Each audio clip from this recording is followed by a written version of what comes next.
Nahmaduhu wa nasta'inuhu wa nastaghfiruh wa na'udzu billahi min syururi anfusina wa min sayyiati a'malina man yahdihillahu fala mudilla lahu wa may yudlil falan tajida lahu waliyyan mursyida. Asyhadu an la ilaha illallah wa asyhadu anna Muhammadan abduhu wa rasuluhu la nabiyya wa la rasula ba'dahu.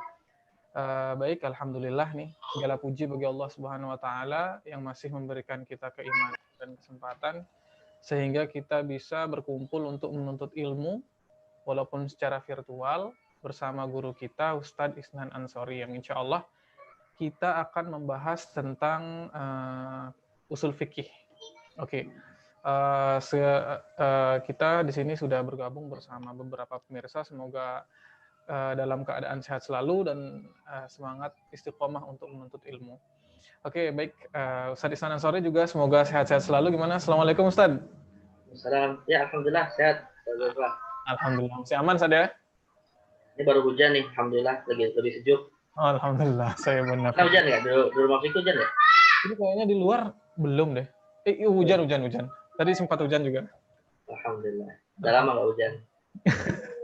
Baik. Ustadz, ini sekarang kita bakal membahas tema yang baru dari varian Istinbat Bayani, Ustadz ya. Ya.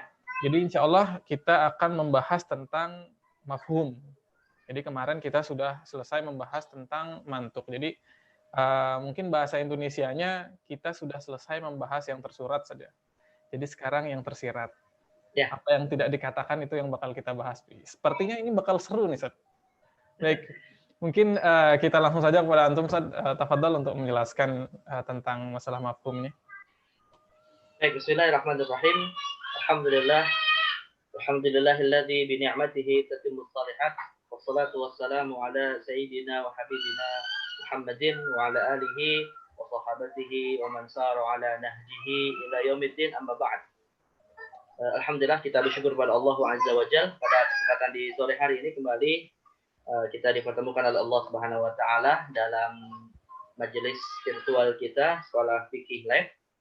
Dan alhamdulillah tentu kita juga bersyukur kepada Allah diberikan kesempatan untuk bisa bertafaqquh fiddin. Mudah-mudahan waktu-waktu yang Allah berikan kepada kita semua bisa menjadi pemberat timbangan amal kita nanti di hari mizan melalui ibadah-ibadah yang kita lakukan insyaallah. Jamaah yang Allah Subhanahu wa taala dan tentu rumah fikih khususnya Ustaz Uzaifah, seperti yang tadi disampaikan, insyaallah pada kesempatan di sore hari ini kita akan membahas tema seputar mafhum ya. Sesuatu yang tadi kalau dalam istilahnya Ustaz Uzaifah, sesuatu yang tidak tersirat. Ya, ada satu kata tadi, satu lagi yang tidak terucap. Wah, ini kita menerba-nerba nih ya. Nah, kita menebak-nebak nih apa yang mau dibuat karena nggak ada ucapannya. Iya. Sebenarnya ada ucapannya, tapi yang lebih tepat mungkin suatu maksud ya dari teks yang tidak bersifat tekstual. Iya. Terus. Jadi tetap yang kita bahas ini teks gitu ya. Kita tetap membahas ayat-ayat Al-Qur'an dan hadis Nabi Shallallahu alaihi wasallam. Tapi yang akan kita cari adalah makna yang tidak bisa didapatkan secara teks. Nah, gitu ya. Ini yang disebut dengan makna tersirat istilahnya gitu ya. Itu. Jadi bukan kita membahas tulisan di angin yang nggak ada tulisannya ya. Bukan itu gitu. Jadi ada teksnya. Baik, disebut dengan istilah mafhum. Karena istilah mafhum ini kan secara bahasa berasal dari kata fahima. Fahima itu kan artinya pemahaman ya, memahami sesuatu gitu. Tapi pemahamannya ini diambil dari sesuatu yang tidak lazim berarti tidak biasa. Karena biasanya pemahaman diambil dari sesuatu yang memang ada teksnya gitu ya. Tapi ini malah mencari makna yang tidak secara umum ditemukan dalam teks ya, yang disebut dengan mafhum ini. Dan ini insya Allah Ustaz Uzaifah adalah pembahasan yang terakhir ya terkait dengan jenis istinbat, yaitu istinbat bayani. Dan mungkin sebagai tambahan informasi, kita pada pertemuan berikutnya akan memulai tema baru yaitu istinbat ta'lili dan seterusnya nanti kajian usul fikih dengan metode yang agak berbeda ini ya. Baik. Nah, jadi metode kita insya Allah ya di satu sisi PowerPoint-nya tetap kita siapkan, tapi juga mungkin dengan menampilkan teks tertulis gitu ya, biar lebih jelas pembahasannya gitu. Jadi Baik. mungkin Ustaz Zaifa bisa melihat seperti apa namanya metode beberapa asatidzah rumah fikih gitu ya. Jadi kita pakai tulisan. Oh, baik. Baik, apa namanya seperti biasa, insya Allah kita akan gunakan media PowerPoint pada kajian usul fikih kita, yaitu tema seputar mafhum. Walaupun spesifiknya kalau dilihat di player itu kan dalil fahwal khitab dan dalil khitab ya. Iya. Nah, itu sebenarnya varian atau jenis dari mafhum sebenarnya. Yang Baik. nanti disebut dengan mafhum muwafaqah atau mafhum mukhalafah. Baik, mungkin langsung saja tampilkan ini PowerPoint-nya agar kita tahu hierarki atau atau saya yang menampilkannya. Saya ada minta ya. Anda juga agak panik ini. Saya pikir belum masukin data, tafadhol. Baik, saya tampilkan ya Ustaz Zaifa ya. Ini Baik, saya silakan. Sekaligus mau ngetes, kemarin kan ada masalah dengan laptop ini. Mudah-mudahan nggak ada jinnya. Kalau sebelumnya itu gerak sendiri. Baik. Kalaupun ada masalah bisa di-input langsung, ini cepat kok. Ya, di sini. Tapi saya coba dulu ya. Baik, saya silakan. yang nge-share.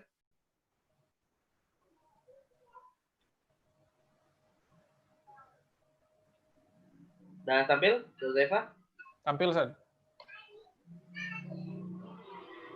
Baik, jadi seperti yang tadi sudah kita sebutkan bahwa mafhum ini merupakan jenis kedua ya dari istinbat bayani setelah mantuk ya. Jadi ya sederhananya seperti yang tadi disebutkan, mantuk itu ya kita mencoba memahami dan menyimpulkan, bukan dalam konteks memahami secara umum ya, tapi ini kita lebih fokus kepada penyimpulan hukum-hukum syariat ya terkait dengan wajib, haram, sunnah, makruh, mubah, atau hukum-hukum wadai dan seterusnya.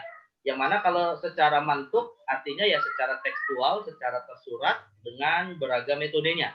Nah, sekarang yang akan kita bahas adalah dengan metode mafhum atau yang disebut dengan apa namanya sesuatu yang tersirat ya, tapi artinya maknanya itu tidak kita temukan secara teks atau makna yang terkandung dalam teks secara utuh gitu ya. Nah, dalam hal ini pembahasan mafhum ini sebenarnya termasuk kajian usul fikih yang cukup menimbulkan polemik di kalangan para ulama ya, karena khusus di antara 4 mazhab seperti mazhab Hanafi itu menolak sebenarnya metode mafhum ini gitu ya. Jadi mazhab Hanafi itu secara teoritis tidak menerima penyimpulan hukum menggunakan metode mafhum ya, karena mereka menganggap ya mafhum itu mirip kias sebenarnya gitu ya. Jadi mengkiaskan makna teks kepada makna yang lain yang memiliki kesamaan jelas gitu. Tapi meskipun mereka menolak mafhum secara teori, namun mereka hakikatnya secara fikih pun pada dasarnya banyak ya produk-produk fikih yang disepakati gitu ya. Makanya saya beberapa kali menyampaikan bahwa kadang secara teoritis para ulama beda pendapat dalam teori-teori beberapa teori usul fikih. Benar. Tapi ketika bicara produk fikihnya malah sepakat gitu ya. Pakai itu juga gitu. Pakai itu juga gitu. Artinya hukumnya sama tapi metodenya beda gitu ya. Atau sebaliknya malah Ustaz Zaifa, malah sebaliknya ya, ada yang teorinya disepakati, misalnya nanti kalau kita bicara mafhum mukhalafah itu ya mazhab Maliki termasuk yang menerima, tapi dalam praktek penggunaannya malah menyelisih pendapat jumhur. Masya gitu Allah. Ya. Jadi secara teoritis mazhab Hanafi tidak sejalan dengan jumhur, tapi secara praktek malah sejalan. Dan dalam hal ini malah yang keluar dari jumhur adalah mazhab Maliki dalam masalah zakat ya, nanti kita akan bahas dalam masalah zakat. Nah, jadi intinya ya walaupun ini sifatnya tentu tidak semua masalah ya, jadi kan hanya 1-2 masalah saja. Namun secara umum tentunya antara teori dengan prakteknya ya akan sejalan gitu. Baik, nah untuk pembahasan mafhum ini sendiri ada dua varian ya, ada mafhum muwafaqah dan mafhum mukhalafah. Mafhum muwafaqah ini ada 2. Ada mafhum aulawi atau dalam istilah yang lain disebut fahwal khitab, dan mafhum musawi atau disebut lahnul khitab. Nah, sedangkan kalau mafhum mukhalafah disebut dalilul khitab. Nah, jadi ini sebenarnya istilah-istilah yang memang berbeda tapi substansinya sama. Nah, sedangkan kalau mafhum mukhalafah nanti juga variannya cukup banyak, di antaranya yang masyhur ada 6. Ada mafhum sifat, mafhum hal, mafhum zaman, mafhum ghayah, mafhum syarat, dan mafhumul hasr. Ya, saya mungkin tidak langsung jelaskan satu persatu ya, karena ini saya ingin menampilkan dulu secara global. Karena nanti akan kita coba pahami beberapa konsep ini tadi dengan mudah menggunakan contoh saja. Karena biasanya pakai contoh lebih mudah daripada jelasin teorinya. Baik, benar Ustaz. Jadi masuk ke contoh nanti insya Allah. Baik. Seperti yang tadi kita sebutkan ya, mafhum itu ada dua jenisnya. Tapi sebelum kita masuk kepada jenis mafhum dan juga contohnya, lalu nanti ada ketentuan syarat-syarat mafhum bisa digunakan. Kita akan pahami dulu apa sih yang dimaksud dengan mafhum itu sendiri. Ya, walaupun sebenarnya ini sudah pernah kita bahas ya saat kita membahas pada persoalan istinbat bayani ya. Dulu pernah kita bahas saat membedakan antara mantuk dan mafhum. Nah, ini sekedar mengingatkan saja. Ya, jadi mafhum itu seperti yang didefinisikan para ulama usul fikih, Imam As-Subki, kemudian Imam Al-Amthari dalam Fawaid Ar-Rahamut, Al-Syaukani, Irsyadul Fuhul dan seterusnya, mendefinisikan sebagai ma'nan yustafadu minal lafzi fi ghairi mahallin nutqi. Nah, jadi yang dicari itu adalah makna. Ya, makna. Artinya seperti yang tadi saya sampaikan, kita bicara mafhum ini bukan menerka-nerka sesuatu yang tidak ada campurannya ya. Karena maknanya ini yang akan kita cari tetap yustafadu minal lafzi, diambil dari lafaz. Nah, gitu. Jadi yang sedang kita bahas tetap teks Al-Qur'an, tetap teks hadis Nabi SAW gitu ya. Bukan sesuatu yang tidak ada teksnya gitu ya. Jadi bukan sesuatu yang abstrak ya, sesuatu yang memang terbaca gitu ya. Nah, maka makna yang akan kita dapatkan dari lafaz ini tapi berbeda di dalam metode penyimpulannya. Kalau mantuk fi mahallin nutqi. Kalau mantuk itu diambil langsung dari makna yang tersurat dalam teks gitu. Tapi kalau mafhum fi ghairi mahallin nutqi. Ya, yang tidak terucap. Tidak terucap. Maknanya itu tidak tersurat gitu tidak ya. tersurat di dalam teks. Ya gitu. Nah, ini maka bedanya itu sebenarnya bukan tidak ada teks, tetap dua-duanya ada teks. Jadi memahami teks secara mantuk ataupun mafhum, dua-duanya tetap ada teks yang kita baca ya. Tapi metodenya beda nanti. Satu menggunakan pendekatan secara tekstual atau secara tersurat, satu menggunakan pendekatan kontekstual ya, secara tersirat gitu. Nah, malah sebenarnya makna mafhum ini bisa dikatakan lebih luas sebenarnya daripada makna yang dikandung oleh mantuk gitu ya, karena makna mafhum kan artinya bisa kemana-mana nanti gitu kan. Benar. Yang penting ada cantolan lah kepada teks tersebut. Nah, gitu. Wah, ini maka bisa lebih luas daripada mantuk. Ya. Baik, misalnya contoh begini lah sederhananya ya. Wala seperti yang sudah saya contohkan kemarin, Allah berfirman wala taqullahum janganlah berkata ya. Secara teks itu kan adalah kata yang terdiri dari dua huruf ya, alif dan atau hamzah dan fa. Sebenarnya tiga ya. Sebenarnya tiga, hamzah, fa dan fa, karena fa itu ada fa-nya tasydid. Ya. Nah, itu secara mantuk gitu ya. Tapi secara mafhum maknanya bisa macam-macam ya. Bisa maknanya mencaci, cacian pun bisa macam-macam. Ya, cacian orang Jawa, cacian orang Batak, cacian orang Sumatera, cacian orang Arab. Jadi macam-macam gitu kan. Dan kemudian pemukulan. Nah, pemukulan juga makna mafhum yang makna mafhum yang tersimpan di dalam ayat wala taqullahum. Pemukulan nanti bisa macam-macam lagi, pakai kayu, pakai balok, pakai tangan, macam-macam lah gitu ya. Makanya tadi saya katakan makna mafhum ini bahkan bisa lebih luas daripada makna yang disimpulkan lewat teks atau mantuk gitu ya. Nah, ini yang membuat mafhum ini juga menjadi pembahasan yang cukup luas di kalangan ulama. Kemudian secara klasifikasi para ulama usul fikih membedakannya menjadi dua, yaitu mafhum muwafaqah dan mafhum mukhalafah. Jadi secara sederhana, mafhum muwafaqah itu maknanya adalah pemahaman yang diambil dari teks tapi tidak tersurat di dalam teks, namun makna yang diambil itu masih sejalan, muwafiq. Ya, masih sejalan. Muwafaqah itu kan artinya sama gitu ya, maknanya itu seimbang gitu. Walaupun dia tidak tekstual gitu, tapi maknanya itu hakikatnya tetap sejalan. Nah, ini definisikan oleh Syekh Ali Abdul Qadir An-Namlah, yaitu seperti yang disebutkan dalam kitab Muhazzab, ma yakunu madlulul lafzi fi mahalli sukut muwafiqan limadlulihi fi mahallin nutqi. Yaitu makna yang didapat dari petunjuk lafaz ya, fi mahalli sukut, yang mana mahalli sukut itu artinya maknanya tidak terbunyikan gitu ya. Tidak ada dalam teks, tapi muwafiqan. Nah, dia sesuai sejalan gitu ya dengan apa yang ada dalam teks. Misalnya sederhananya beginilah. Apa namanya? Tadi uf itu kan dalam tradisi orang Arab adalah celaan. Ya, atau bukan celaan sih sebenarnya, bisa dikatakan kata-kata yang untuk menyela gitu ya. Misalnya kalau ada orang Arab, misalnya anak lah gitu ya, diminta oleh ibunya pakai bahasa Arab misalnya kan, apa namanya, uktus hadzal bilad misalnya kan, lalu si anak mengatakan nah gitu ya. Jadi sapulah lantai ini, lalu si anak mengatakan gitu kan. Nah kalau dalam bahasa Indonesia kan sama seperti anaknya mengatakan gitu kan, ibu ini gitu.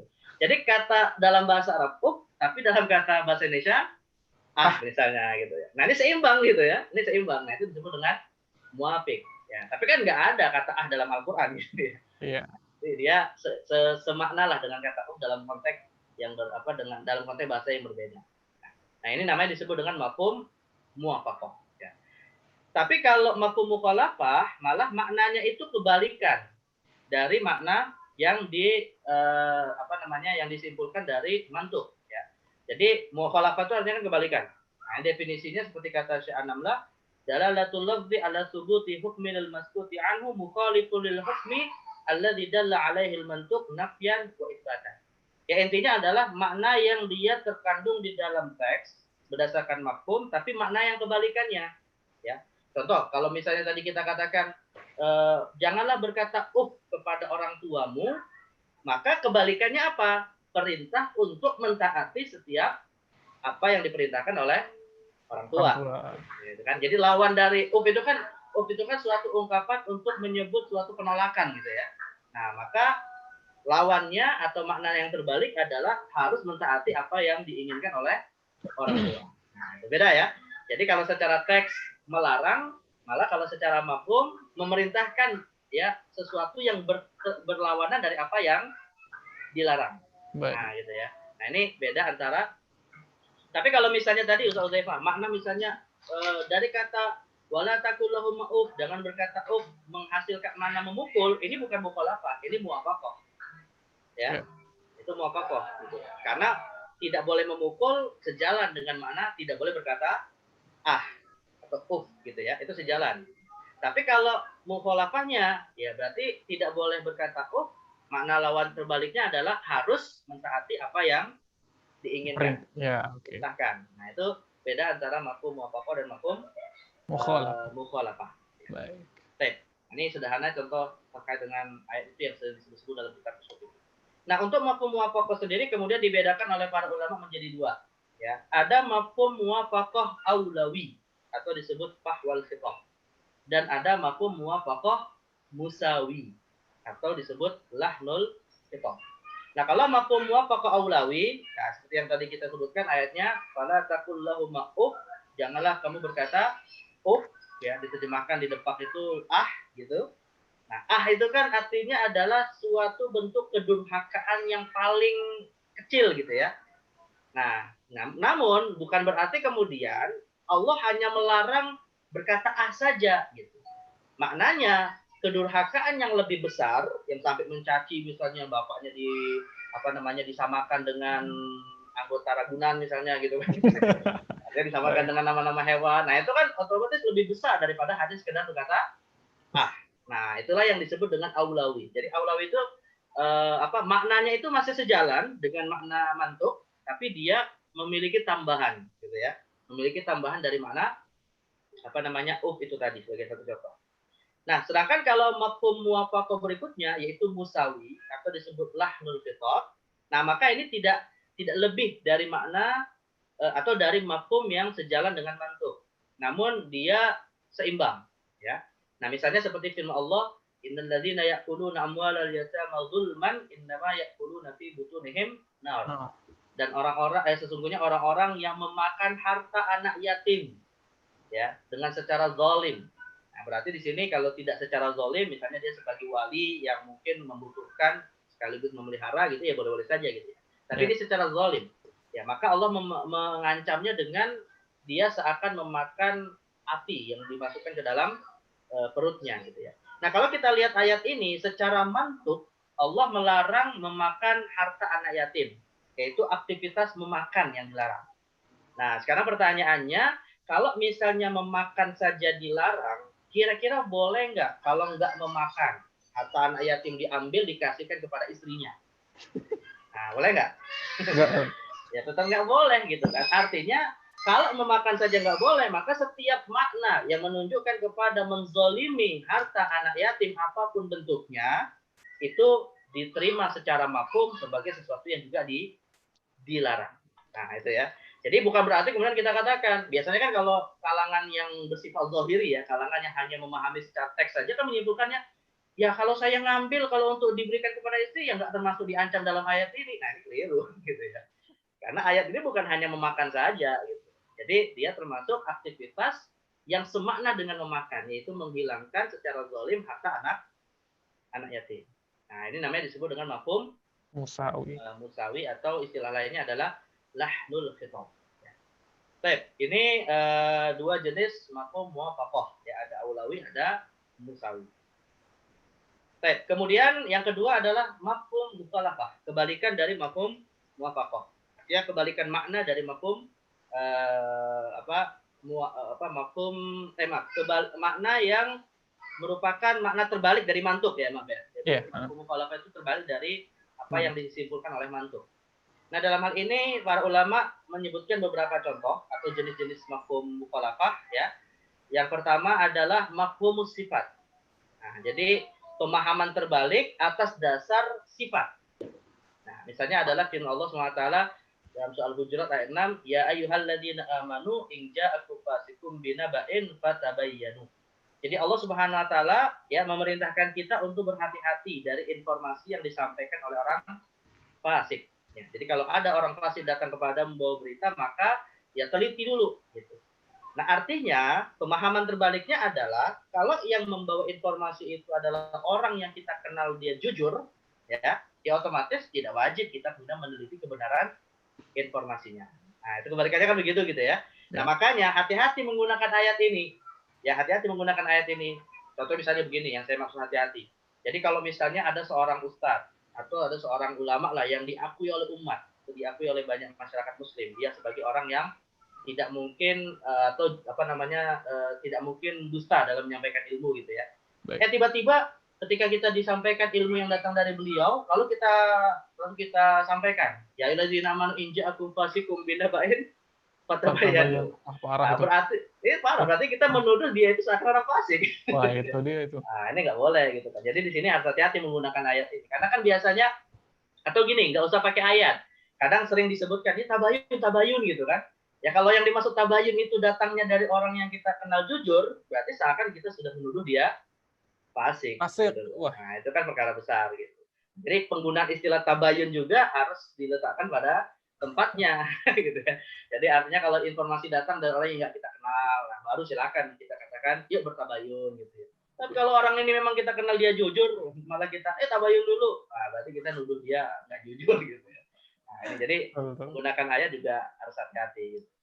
Nah, jadi intinya ayat ini mafhum mukhalafahnya membolehkan kita tidak harus meneliti suatu informasi kalau datang dari orang yang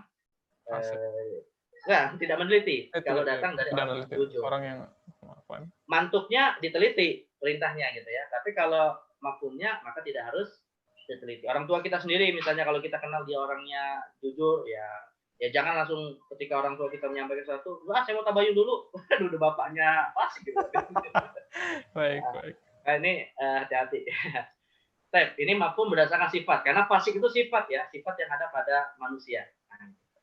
Baik, yang kedua adalah mafhum hal, berdasarkan hal itu kondisi ya, berdasarkan kondisi ya.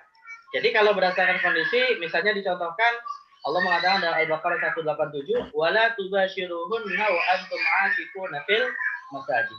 Dan janganlah kamu mencampuri mereka. Maksudnya jangan menggauli istri ya. Janganlah menggauli istri ketika kamu sedang melakukan i'tikaf.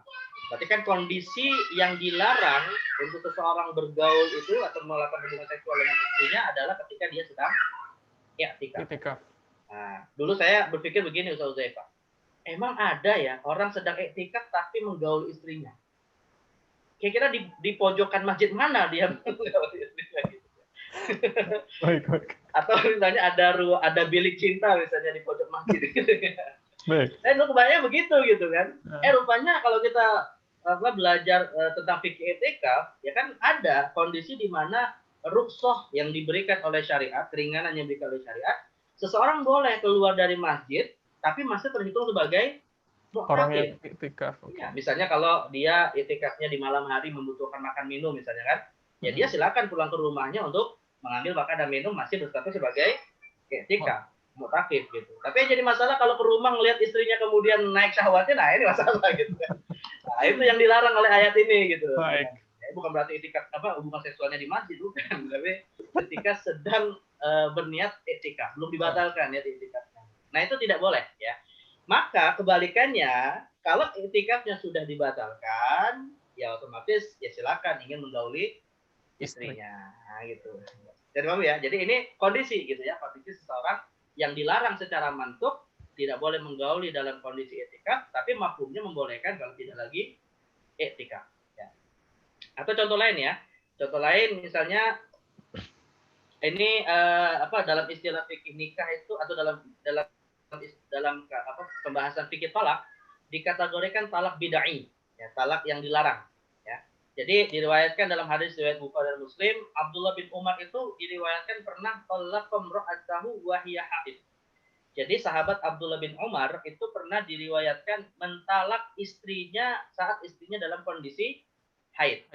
Dalam kondisi haid. Nah, ini kalau dalam istilah fikih perceraian termasuk talak bid'ai. Talak bid'ai itu artinya talak yang hukumnya haram tapi tetap sah. Gitu ya. Jadi ucapan suami kepada istrinya saat haid dengan ucapan talak itu jatuh talaknya menurut jumhur ulama. Tapi ya termasuk sesuatu yang diharamkan. Artinya suaminya berdosa. Maka untuk menghapus dosa dia melakukan talak yang keliru ini tadi saat istrinya haid harus dirujuk. Karena Nabi memerintahkan setelah jatuh kepada talak yang haram ini murhu fal yurajiha. Jadi Nabi merintahkan kepada Ibnu Umar untuk rujuk kepada istrinya. Padahal kan yang namanya orang mentalak istrinya tidak harus rujuk sebenarnya kan. Kalau talaknya tidak keliru. Masalah ya. Nah, tidak masalah. Nah, tapi di sini Rasul ketika memerintahkan Ibnu Umar untuk merujuk istrinya, yaitu saat ditalak dalam kondisi haid, maka ya makumnya yang boleh dan tidak wajib untuk dirujuk adalah ketika talak dilakukan saat istri tidak dalam kondisi haid. Nah, gitu. Nah, makanya para ulama sepakat bahwa wanita atau istri yang ditalak dalam kondisi haid haram tapi tetap jatuh talaknya, sedangkan kalau ditalak dalam kondisi suci boleh dan tidak wajib dirujuk. Ya dengan syarat sebelum ditalak dengan syarat sebelum ditalak tidak digauli terlebih dahulu ya, karena dia ada jenis yang lain. Nah, jadi intinya dilarang saat haid, dibolehkan saat tidak haid. Nah, ini kalau misalnya banyak diketahui oleh para suami nih aturan seperti ini, insya Allah tidak banyak perceraian terjadi. Apalagi dengar informasinya masa corona ini perceraian semakin bertambah. Ya banyak faktor ekonomi atau misalnya ada yang kena corona akhirnya diceraikan. Tapi kalau pas mau menceraikan istrinya hati-hati. Ya kalau ada niat dalam hatinya ingin menceraikan istrinya tanya dulu. Ya, yang kamu lagi haid nggak? Lagi haid, yaudah nggak jadi. Nanti istrinya nanya nggak jadi apa mas? Ya pokoknya nggak jadilah. Kan dia tahu hukumnya nggak boleh gitu kan. Pas istrinya sudah suci batal akhirnya niatnya. Ya, alhamdulillah. Masya Allah. Nah, jadi hati-hati menceraikan istri ini harus pastikan kondisinya. Tapi kalau istrinya hamil nggak ada masalah ya karena hamil itu bukan haid ya. Yeah. Ini jenis mafhum yang kedua ya, mafhum hal. Nah sekarang yang ketiga mafhum zaman. Nah ini berdasarkan ketentuan waktu. Kalau tadi kondisi ini adalah ketentuan waktu. Jadi Allah menyatakan dalam Al-Baqarah 197 al-hajju asyhurum ma'lumat bahwa aktivitas ibadah haji itu dilakukan pada bulan-bulan yang dimaklumi. Ya, kemudian para ulama menyepakati bahwa ada 3 bulan untuk melakukan aktivitas haji, yaitu bulan Syawal, Zulqa'dah, dan Zulhijjah. Maksud bulan Syawal itu artinya ihram haji sudah boleh dilakukan dari sejak bulan Syawal. Ya, walaupun nanti aktivitas hajinya tentunya lebih banyak di bulan Zulhijjah, gitu ya. Nah, ini berdasarkan hadis Nabi SAW dan juga kesepakatan para ulama. Artinya makna dari maklumat, asyhurul maklumat itu 3 bulan tadi. Tetapi mafhumnya berarti melakukan ibadah haji di luar 3 bulan ini tidak sah. Gitu. Jadi secara mantuk ibadah haji hanya boleh dilakukan pada bulan Syawal, Dzulqa'dah dan Dzulhijjah. Tapi kalau untuk di luar bulan itu maka tidak sah.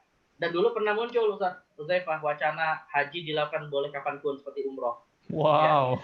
Iya, karena kan dulu pernah ada kasus kematian di Mina ya, yang banyak orang ngumpul gitu kan. Kemudian sampai ada yang terbunuh berapa orang. Itu gara-gara jumlah masa yang sangat banyak, sangat berdempet-dempetan untuk melempar jumroh.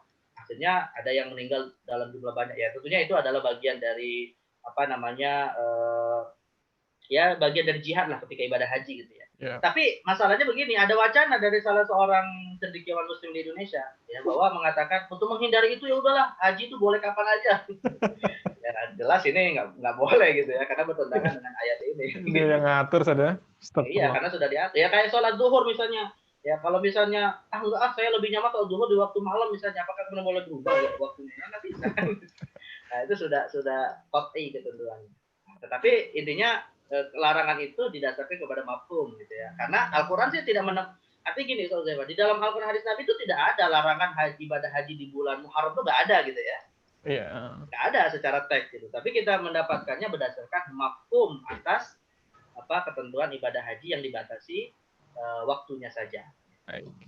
Ini dari sisi zaman ya. Atau contoh lain ya, mafhum berdasarkan zaman. Nah ini talak bid'ai atau talak yang haram kedua. Nah, Nabi SAW ketika memerintahkan Abdullah bin Umar untuk merujuk istrinya setelah ditalak dalam kondisi haid, kata Nabi SAW, wa insya'a talaqa qabla an yamassa. Artinya Nabi SAW memerintahkan Ibnu Umar untuk rujuk. Ya, setelah rujuk maka tunggu dia suci dulu, kata Nabi SAW, kalau ingin mentalaknya lagi. Dan setelah dia suci silakan ditalak, tapi dengan syarat qabla an yamassa, sebelum digauli. Maknanya kalau misalnya saat istri dalam kondisi suci lalu kemudian sempat digauli oleh suaminya lalu kemudian dijatuhkan talak, maka ini termasuk talak yang hukumnya haram. Baik. Ya, walaupun dilakukan pada saat suci karena sempat sudah digauli. Nah, gitu. Jadi ada dua sebenarnya secara umum talak bid'ai yang haram dari sisi kondisi istri itu ada dua ya. Pertama, tidak boleh mentalak istri dalam kondisi haid. Dan yang kedua, tidak boleh mentalak istri dalam kondisi suci, tapi sebelum ditalak sudah sempat digauli. Nah ini dua-duanya talak yang disebut oleh para ulama dengan istilah talak bid'ai. Yang hukumnya secara fikih haram, tapi tetap jatuh talak. Artinya tetap terhitung itu talak yang sah. Gitu ya. Nah ini ketentuan dalam fikih talak. Kemudian mafhum yang keempat, mafhum syarat. Nah, mafhum berdasarkan syarat ya. Nah, misalnya seperti dalam surat Talak ayat 6 masih dalam bab fikih keluarga, wa in kunna ulati hamlin fa anfiqu alaihinna hatta yadhana hamlahun. Dan jika mereka yaitu istri-istri yang ditalak, ini istri yang ditalak maksudnya dalam kondisi hamil, maka berikanlah kepada mereka nafkahnya.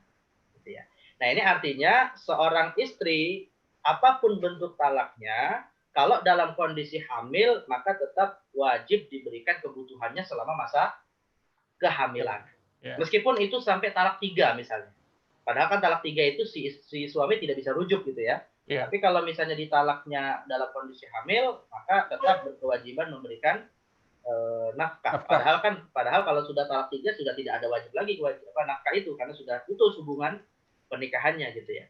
Nah, maka ini menjadi syarat bahwa nafkah tetap diberikan ketika masih dalam kondisi hamil. Ya salah satu atau alasannya itu sebenarnya begini, karena anak yang dikandung oleh si wanita, istri yang ditalak tadi, itu kan sebenarnya anak yang dinasabkan kepada suaminya. Dan nafkah itu kewajiban siapa? Kewajiban ibu atau kewajiban bapak? Bapak.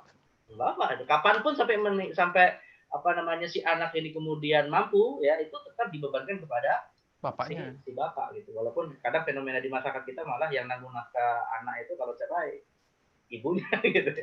Nah, ini clear sebenarnya gitu. Benar. Itu adalah kepada si bapak. Ini mafhum atas dasar syarat ya. Nah, yang berikutnya yang kelima adalah mafhum ghoyah. Nah, ghoyah itu artinya atas dasar batasan. Ya, pembatasan. Ya. Jadi contohnya misalnya ini masalah banyak kan fikih keluarga ini saya kasih contohnya. Yeah. Al-Baqarah 230.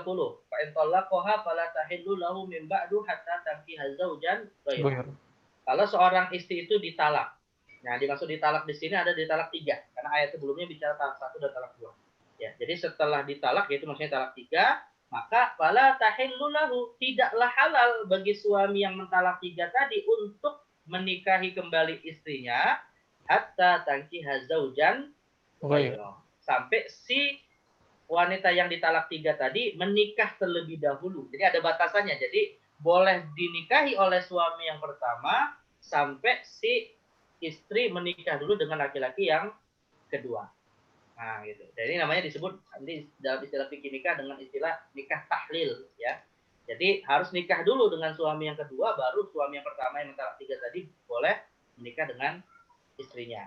Ya, disebut dengan tahlil pakai hak ya, jangan pakai hak, bukan tahlil. Tahlilan. Itu tahlilan, tahlil. Artinya si suami menghalalkan istrinya untuk boleh merujuk dengan cara si istri nikah dulu dengan pria lain. Pria yang lain. Tapi juga dengan syarat tertentu. Sebenarnya ini kan hanya menyebutkan nikah saja. Jadi banyak syaratnya. Syaratnya adalah nikahnya harus nikah yang sah. Jadi nggak boleh nikah pura-pura misalnya gitu ya, atau nikah sama anak kecil atas dasar untuk menghilangkan syaratnya saja misalnya. Yang nggak boleh, harus nikah yang sah. Yang kedua, setelah menikah harus ada hubungan seksual. Nah, jadi bukan hanya akad saja, harus terjadi hubungan seksual dengan suami yang kedua. Yang ketiga, nikahnya normal, tidak dibatasi, bukan nikah kontrak, bukan nikah mut'ah, gitu ya. Nikah normal sebagaimana orang kalau menikah ya tujuannya untuk selama-lamanya gitu kan. Baik. Ini yang ketiga. Yang keempat, terjadi perceraian dengan suami yang kedua, ya. Nah, setelah bercerai, istri ini tadi iddah dulu atas dasar perceraian yang dari suami yang kedua.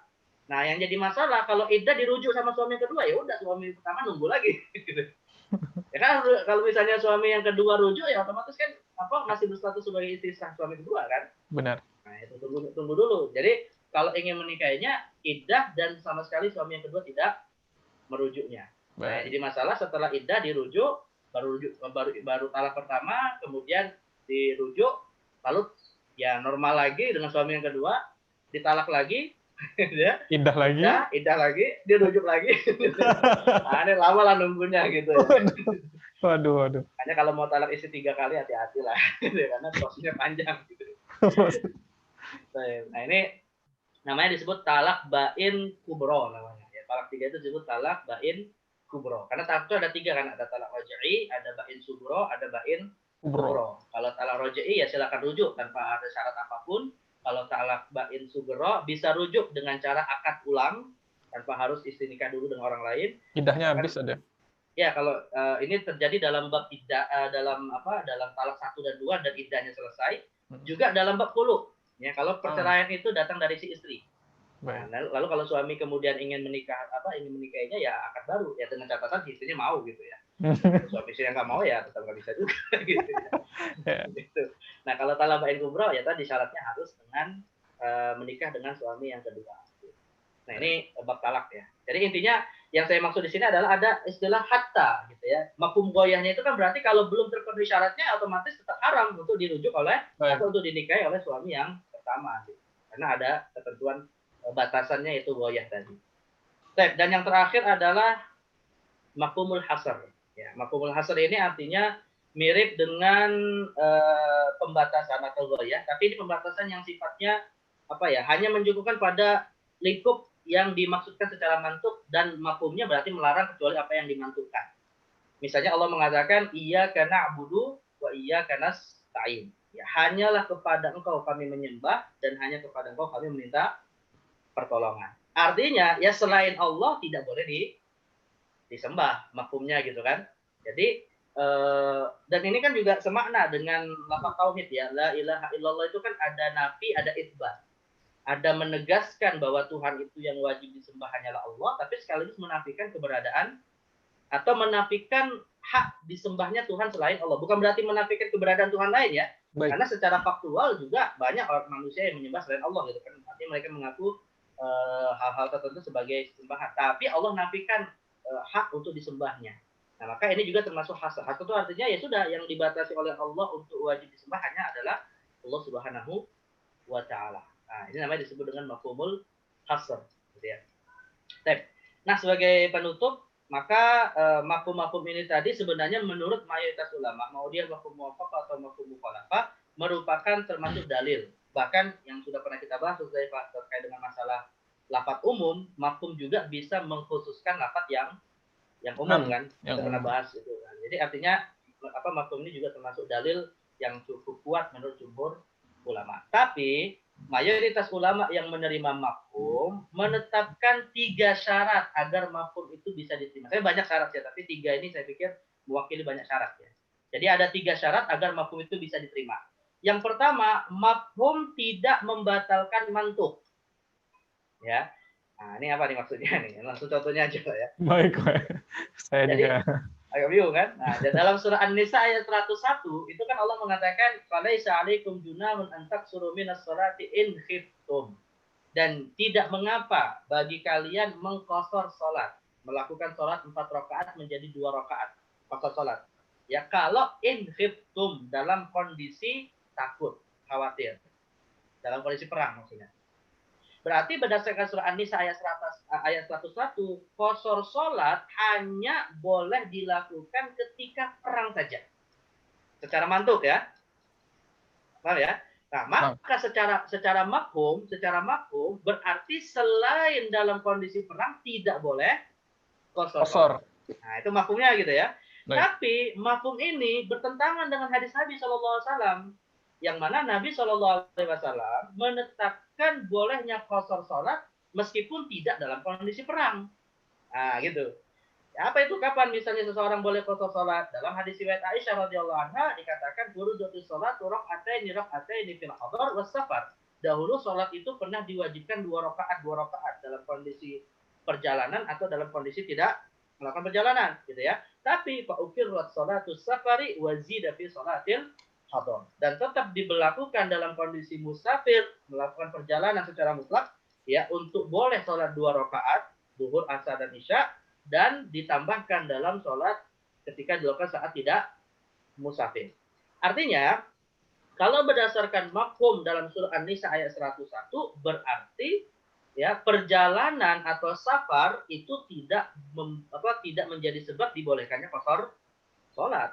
Karena yang dibolehkan qashar sholat hanya dalam kondisi perang saja. Kalau dalam mafhum surah An-Nisa ayat 101.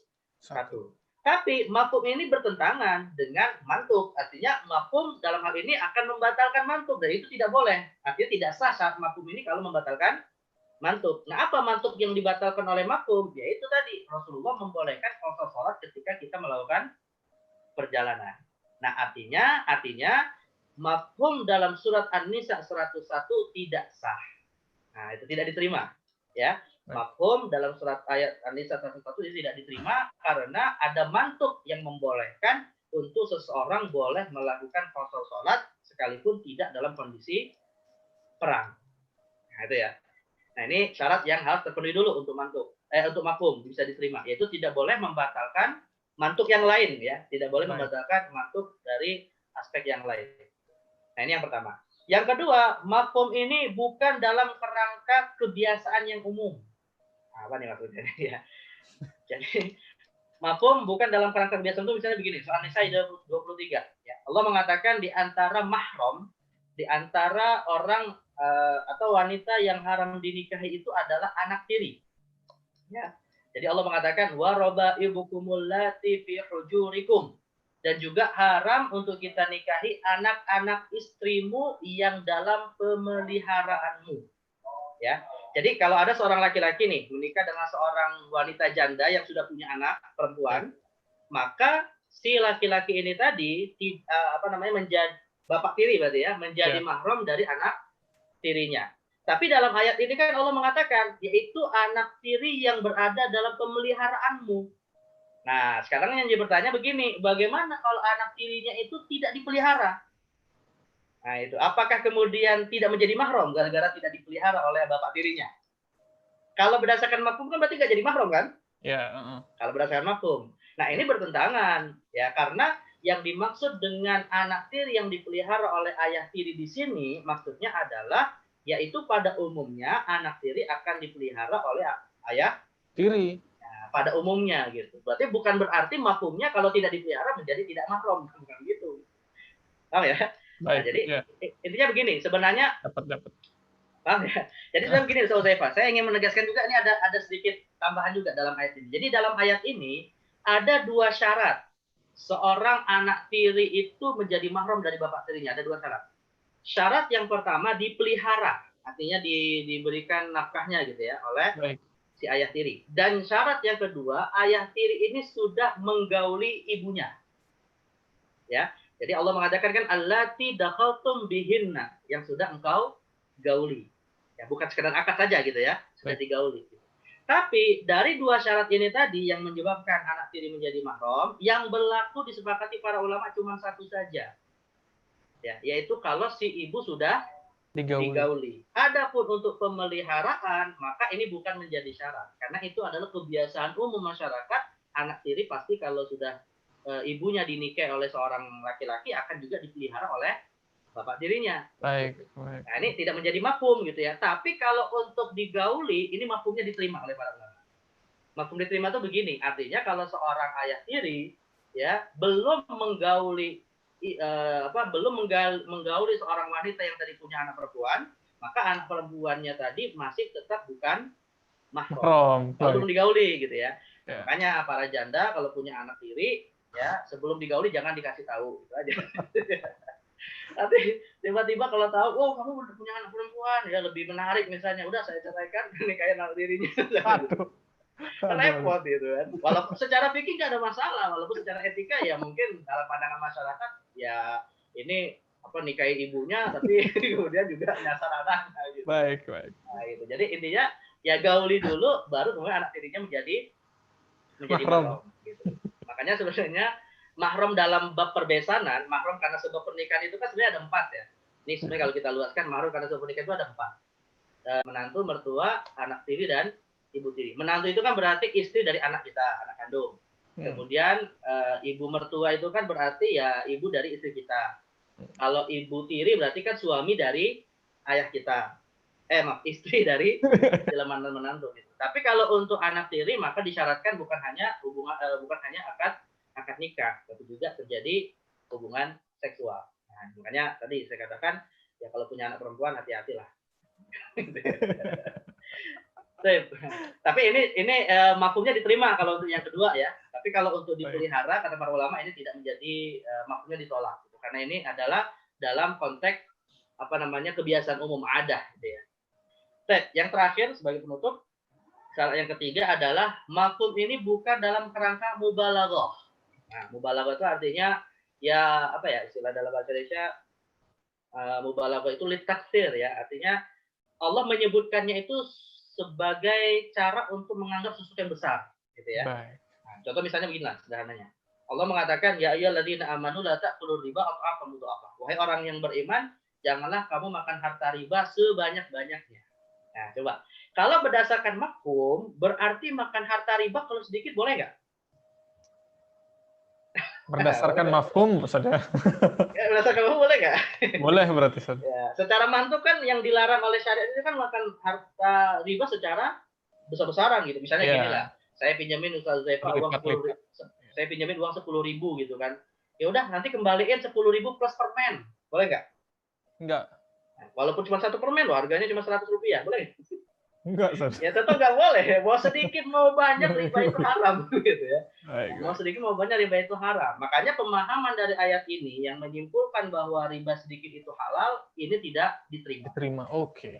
Kenapa? Karena ketika Allah menegaskan keharaman riba dalam konteks apa mudha'afah, yaitu mubalaghah, ini untuk menegaskan bahwa orang itu kalau sudah jatuh kepada memakan harta riba seakan-akan tidak akan puas.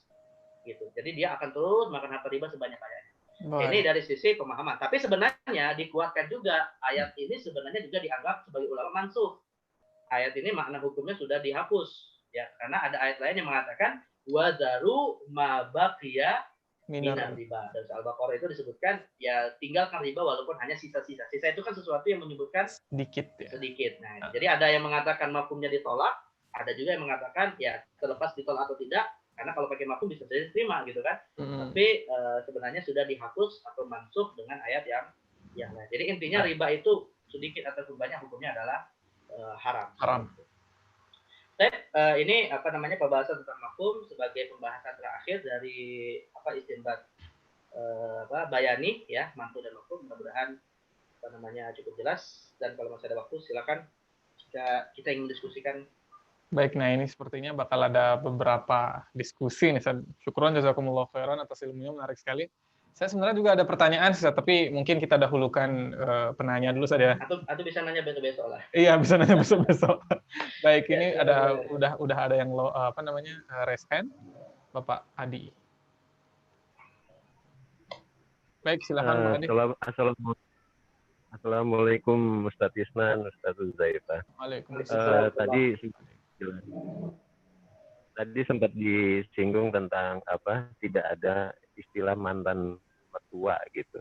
Mungkin Ustadz Isnan bisa memberikan penjelasan yang lebih spesifik lagi, Ustadz. Terima kasih. Ya. Jadi langsung Ustadz Zaifah ya. Sebenarnya yang dimaksud dengan tidak ada mantan menantu, mantan mertua itu dalam konteks kemahroman mereka ini sifatnya abadi sampai meninggal tetap berstatus sebagai mahram. Jadi artinya kalau suami istri bercerai, ya tetap mertua itu akan jadi mahram, tidak boleh dinikahi kapanpun. Nah, jadi bukan dalam konteks nafkah ya, karena mertua dan menantu itu sekalipun masih terikat pernikahannya dengan anaknya, itu tetap tidak wajib dinafkahi. Ini konteksnya itu adalah dalam wilayah mahram. Kan banyak orang juga salah paham gitu ya, seakan-akan bukan hanya orang tua yang wajib dinafkahi, tapi juga termasuk mertua. Sebenarnya secara hukum fikih mertua tidak wajib, bukan tidak boleh ya, tidak wajib dinafkahi. Makanya kalau ada seorang menantu ingin bayar zakat kepada mertuanya yang misalnya fakir, sah zakat. Gitu ya. Tapi yang dimaksud dengan tidak ada mantan menantu mertua itu maksudnya adalah dalam wilayah status mahram, tidak boleh dinikahi. Nah, itu Pak Adi. Baik Ustaz Isnan, terima kasih. Assalamualaikum. Mungkin ada tambahan dari Ana sedikit. Kalau misalkan itu terjadi bakal ada kerancuan nasab saja. Jadi kalau misal yang mertua sama anaknya ini nikah. Jadi kalau misalkan kita cerai sama istri kita, punya anak, kemudian nikah sama ibu mertua kita juga punya anak, kita itu bapak sekalian kakek dari anak kita. Ya jadi bingung ya. Ya itulah rusaknya nasab gitu. Iya, rusak.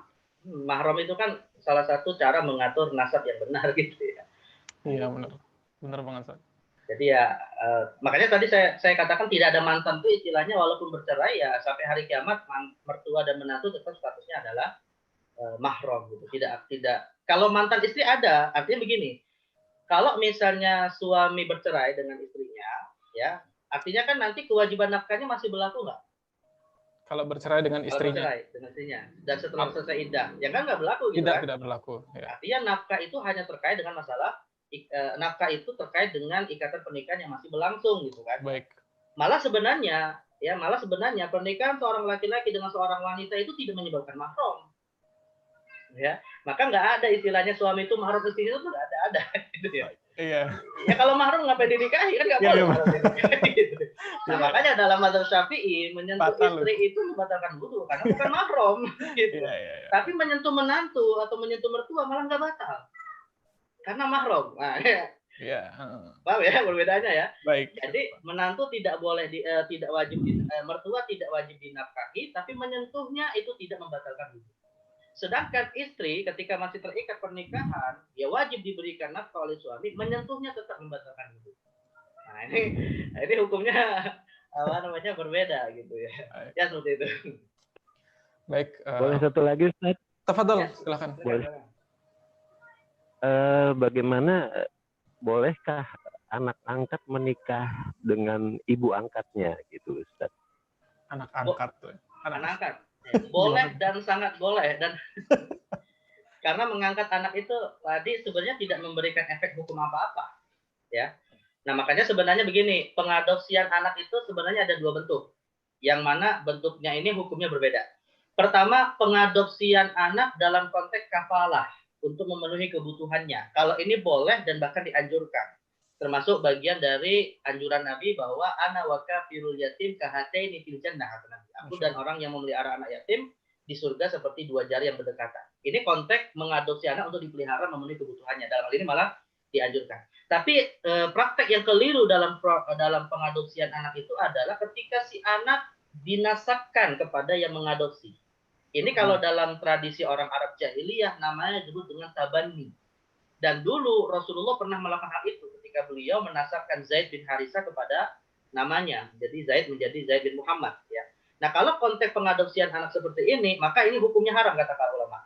Nah keharamannya akan berimplikasi kepada hukum yang lain. Tidak boleh dinasabkan, tidak boleh menjadi wali, ya kan? Ayah adopsi nggak boleh menjadi wali, ayah angkat tidak boleh menjadi wali atas anak angkatnya kalau memang tidak punya hubungan nasab.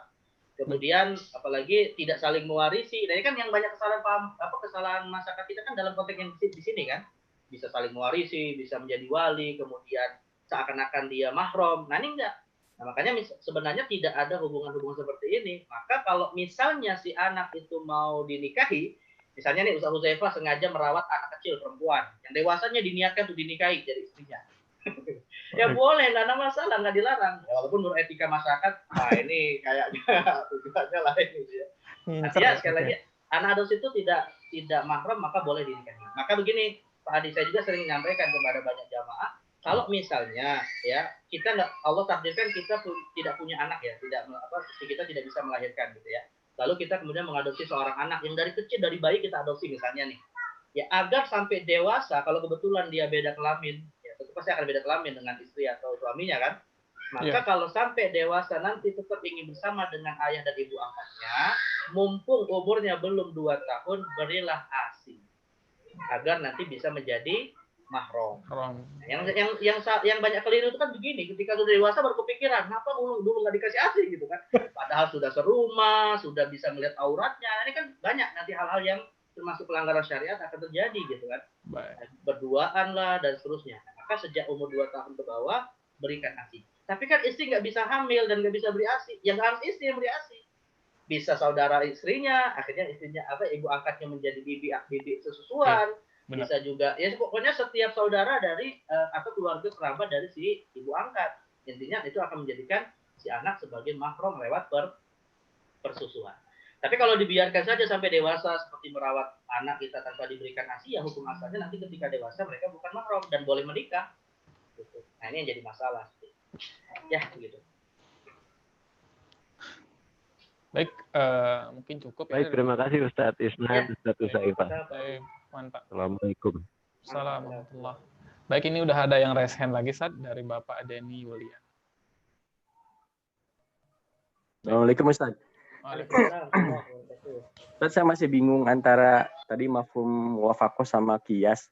Dulu kan kalau nggak salah pernah diterangkan bahwa salah satu adanya kodo sholat itu katanya karena orang tidur aja harus dikodo kan, apalagi orang yang sengaja gitu. Itu katanya dikiaskan itu Ustadz ya. Nah itu kan kalau saya kayak mafhum wafaqah tadi ya. Ya orang tidur aja harus dikodo kok, masa yang ditinggalkan nggak dikodo. Nah, itu bedanya apa antara mafhum itu sama dengan qiyas? Nah, silakan Ustaz. Silakan. Bedanya Pak Denny cuma nama. Substansinya sama. Sama ya substansinya ya berarti ya. Substansinya sama. Jadi gini, makanya tadi saya katakan sebenarnya mazhab, kalau dari mazhab yang ada yang dari kalangan Ahlus Sunnah ya, mazhab Zahiri itu menolak mafhum. Ya. Kebalik. Mazhab Zahiri itu menolak qiyas, tapi menerima makna dari teks atas dasar mafhum. Gitu. Makanya secara teori berbeda konsepnya, tapi secara prakteknya sama sebenarnya nanti ujungnya. Ya. Mau dia disebut qiyas atau mau disebut mafhum, pada dasarnya substansinya sama. Gitu. Jadi hanya pada wilayah nama saja. Ya, gitu. Atau sebaliknya mazhab Hanafi menolak mafhum tapi menerima qiyas. Jadi mereka menyebut qodok sholat orang yang sengaja meninggalkannya itu namanya adalah qiyas, tapi jumhur ulama menyebutnya dengan istilah mafhum. Nah itu. Jadi sebenarnya istilah yang berbeda saja walaupun substansinya sama. Analogi miripnya begini. Ya, seperti yang pernah saya sampaikan juga, pengumpulan Al-Qur'an dalam satu mushaf. Pengumpulan Al-Qur'an dalam satu mushaf di zaman siapa? Abu Bakar As-Siddiq radhiyallahu anhu, ya. Kalangan yang menerima bid'ah hasanah, jumhur ulama seperti Imam Nawawi menyebutnya bid'ah hasanah karena nggak ada di zaman Nabi SAW. Dan bahkan Abu Bakar sempat menolaknya, gitu kan? Ya, sampai dia mengatakan 5 aqalu malam yang Rasulullah. Kenapa sesuatu yang tidak dilakukan oleh Rasulullah? Berarti kan seakan itu bid'ah. Tapi diterima akhirnya kan. Tapi kalangan yang menolak bid'ah hasanah seperti Imam Syafi'i menilainya sebagai maslahah mursalah. Nama beda tapi sepakat kalau itu hukumnya wajib. Nah, gitu. Jadi sebenarnya banyak nih konsep-konsep yang diperselisihkan ulama tapi substansi hukumnya diterima gitu. Nah, itulah pentingnya. Makanya dalam kajian usul fikih itu ada istilah khilaf lafzi, khilaf maknawi. Khilaf lafzi itu artinya ya istilah aja beda. Dan ada kaidah la musyaha fil istilah. Ya tidak perlu kita memperdebatkan istilah. Yang menjadi substansi itulah yang menjadi poin utama. Ya begitu. Jadi mau disebut mafhum ataupun qiyas, ya pokoknya kasus yang tadi ditanyakan sama aja sebenarnya. Ya begitu Pak Denny. Ya, syukran Ustaz. Assalamualaikum. Assalamualaikum. Baik Ustaz, mungkin ini juga saya cek dari chat sama dari raise hand sudah tidak ada lagi. Mungkin Anda bisa ajukan pertanyaan Anda nih Ustaz ya. Silakan. Sebentar nih Ustaz. Mungkin pertanyaannya include sedikit tentang masalah Zohiri ini, saya penasaran sekali. Kenapa sih kok Zohiri itu tekstualis banget, Ustaz? Maksudnya motivasinya itu apa? Padahal ada segamblang bukti yang membuktikan tekstual mereka itu katakan gitu, Ustaz. Ini Anda perlu klasifikasi, Anda perlu koreksi. Apa namanya? Bukan koreksi, perlu konfirmasi dulu. Yang antum maksud Zohiri klasik atau Zohiri baru nih? Nah, ini Anda nggak tahu, Ustaz. Anda tahunya secara umum Zohiri itu tekstual gitu, Ustaz. Karena begini, Dr. Yusuf Al-Qaradawi itu menulis satu buku yang menyebutkan paham ekstrim di antara beragama di dunia Islam itu ada istilah Zohiriyatul Judud, ya. Jadi bisa disebut sebagai neo-Zohirism, pandangan Zohiri yang baru. Tapi uniknya beliau menyimpulkan begini, kalangan Zohiri hari ini tidak memiliki fikih kalangan Zohiri klasik, gitu ya. Maksudnya tidak memiliki fikih itu apa? Ya, mereka itu memahami teks secara zahir, tapi tidak menggunakan metode-metode yang punya argumentasi dari kalangan zahiri klasik. Imam Ibnu Hazm Az-Zahiri, ya, walaupun beliau mazhabnya zahiri, tapi punya kitab usul fikih 2 jilid namanya Al-Ihkam. Coba bayangkan. Dan punya kitab fikih Al-Muhalla, kalau tidak salah lebih dari 6 jilid. Artinya produk fikih mereka, produk usul fikih mereka itu cukup argumentatif juga, dan jumhur ulama cukup berat juga mendebat mereka gitu ya. Waduh. Makanya Imam Ibnu Hazm itu di Andalus termasuk ulama yang banyak dimusuhi oleh kalangan 4 mazhab, di antaranya adalah Imam Abu Bakar Ibnu Al-Arabi, ya, dari mazhab Maliki, karena di sana juga mazhab Maliki kuat. Nah, jadi perlu dikonfirmasi dulu, karena kalau misalnya nada pertanyaannya kan seakan-akan Zohiri itu aneh gitu ya. Padahal sebenarnya Zohiri klasik itu sebenarnya mereka punya pandangan yang cukup kuat juga argumentasinya, termasuk dalam hal ini usul fikihnya. Nah, jadi tapi ya mungkin begini ya, analisa pribadi saya adalah karena mereka sebenarnya termasuk ulama yang berhati-hati. Ya, makanya mereka ini menolak qiyas itu kenapa? Karena qiyas itu kan akal, dan akal itu bagi mereka tidak bisa menjadi dasar untuk menetapkan hukum gitu ya. Tapi kehati-hatiannya itu terlalu membuat ketakutan berlebihan. Nah itu ya, membuat a priori berlebihan. Ya kayak misalnya hari ini ada corona, ya kan, informasi di mana-mana kita dapatkan. Sampai keluar dari pintu kamar aja ketakutan misalnya gitu. Ketakutannya berlebihan gitu. Baik. Nah, itulah yang membuat mungkin mazhab Zohiri ini menjadi mazhab yang terasingkan ya. Padahal sebenarnya mereka dulu termasuk kuat juga ya. Dan lebih hebatnya lagi, mazhab Zohiri ini lahir dari rahim mazhab Syafi'i yang merupakan hasil perpaduan dari 2 madrasah Mekah dan madrasah Hijaz dan madrasah Irak. Karena Imam Daud Az-Zahiri itu dulunya adalah mazhab Syafi'i. Gitu. Ya, lalu kemudian mazhabnya mati sekitar 2 atau 1 abad dan dihidupkan kembali oleh Imam Ibnu Hazm Az-Zahiri. Nah, tapi kalau untuk Zohiri hari ini, saya melihat Zohiri hari ini adalah Zohiriyatun alal jahli. Ya, bermazhab Zohiri tapi yang nggak memahami kaidah-kaidah usulnya Zohiri yang sebenarnya gitu. Nah, gitu. Jadi makanya ya tadi Dr. Supadoi menyebutnya Zohiriyatul Judud hari ini, Neo Zohiri hari ini, ya mereka mewarisi paham ekstrim kalangan Zohiri masa lalu tapi tidak mewarisi fikihnya. Nah, itu ya. Mewarisi paham ekstrimnya tapi tidak mewarisi ilmu fikihnya. Ya walaupun dalam hal itu, walaupun meski demikian tetap mazhab Zohiri secara umum ya tentu tidak diterima ya. Makanya Imam Al-Jassos itu mengatakan kalau mazhab Zohiri menyelisihi 4 mazhab, maka ijma' tetap berlaku. Artinya kan ijma itu kan kesepakatan seluruh gitu ya, tidak boleh satu orang menyelisihi. Tapi kalau yang menyelisih zohiri nggak usah diterima lah, nggak usah dianggap lah. Pokoknya ijma sudah berlaku. Baik. Ya seperti itulah. Baik. Ya Allah gitu. Syukran Ustaz, jazakumullah khairan. Jadi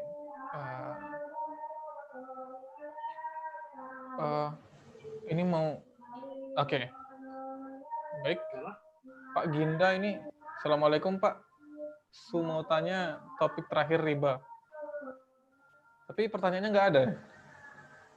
Ada Baik. di chat. Ada di chat tapi pertanyaannya nggak ada.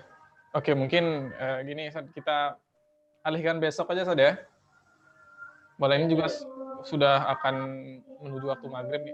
Jadi buat Bapak Ginda bisa bertanya besok ya Pak Ustaz. Insya Allah besok kita bakal hadir lagi bersama Ustaz besok Ustaz ya. Insya Allah. Baik, besok insya Allah kita bakal membahas masalah istinbat ta'lili. Ustaz ya. Jadi kita bakal membahas masalah istinbat yang baru, oke? Mungkin sebelum kita akhiri, ada pengumuman yang sudah saya sampaikan tadi sebelumnya, kajian antum bakal ada besok lagi. Dan bagi pemirsa yang ingin menginfakkan harta terbaiknya, seperti biasa bisa dikirim ke rekening yang ada di sini. Jadi Bank Kamalah dan Bank BNI Syariah. Oke, syukran jazakumullah khairan bagi Ustaz Isnan nih atas ilmunya menarik sekali. Semoga kita selalu istiqomah dalam menuntut ilmu dan tentu saja dengan kajian ini bisa menambah ketakwaan kita pada mungkin kita tutup aja langsung saja ya. Baik, kita tutup kajian ini dengan membaca doa kafaratul majelis.